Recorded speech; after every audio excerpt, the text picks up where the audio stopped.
السلام علیکم۔ وعلیکم السلام جی میری بہن، میں سائمہ بول رہی ہوں، آپ کا پروگرام بہت اچھا جا رہا ہے ماشاءاللہ۔ تھینک یو ویری مچ، بہت شکریہ۔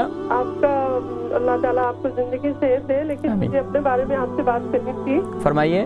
کہ مجھے نا تقریباً 5 سال سے پیٹ میں نا معدے میں تکلیف ہے، تو ڈاکٹر نے بہت علاج کیے ہیں، بہت دوائیاں دی ہیں، لیکن کوئی فرق نہیں پڑتا نا۔ تو مجھے ساتھ میں آرتھرائٹس بھی ہے اور پیٹ میں بہت زیادہ گیس لگتی ہے، تو پیٹ پھولتا ہے، کوئی کھانا ہضم نہیں ہوتا۔ آپ کی عمر کتنی ہے؟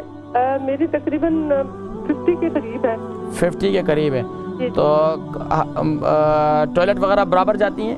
جی جاتی ہوں، لیکن مطلب کلیئر نہیں ہوتا پیٹ۔ قبض کی شکایت رہتی ہے؟ تھوڑا سا وہ مسئلہ بھی ہے، جو کیا کہتے ہیں اس کو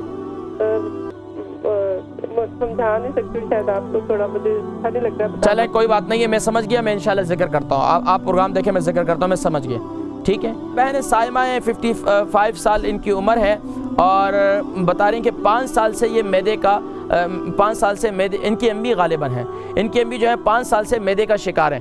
اور دیکھیں اب معدے کے امراض اس کی کئی وجوہات ہیں۔ ایک تو اگر قبض کی شکایت ہے، اگر قبض نہیں ہے تو اس کا بہترین طریقہ یہ ہے کہ جیسے میں نے صبح کہا، صبح نہار منہ جو ہے ایک دلیا بنائیں پانی کے اندر، اس کے اندر 1 چمچہ زیتون کا تیل ڈالیں، اور پھر رات کو سوتے وقت بھی آپ ایسا کریں کہ رات کو سوتے وقت بھی 1 گلاس دودھ لے لیں۔ 1 گلاس دودھ کے اندر جو ہے وہ لیکن یہ سونے سے تقریباً 1 گھنٹہ پہلے، یہ نہیں کہ آپ نے ادھر دودھ کا گلاس پیا اور ادھر بیڈ پہ چلے گئے، تو یہ خیال کیجئے گا۔ تو یہ عمل کریں انشاءاللہ میری بہن، آپ کی والدہ صاحبہ انشاءاللہ کافی بہتر محسوس کریں گی، اور انشاءاللہ آہستہ آہستہ، کیونکہ زیتون کا تیل شجرۃ مبارکہ ہے، یہ قرآن کریم میں اس کا ذکر آیا، اللہ تبارک و تعالیٰ نے قرآن کریم میں اس کی قسم کھائی ہے، احادیث طیبات کے اندر بے شمار اس کے فوائد ہیں، لیکن صبح جو کا دلیا استعمال کرنا یہ آپ کے معدے کے لیے بہت مفید ہے، جن کے بھی معدے خراب ہیں۔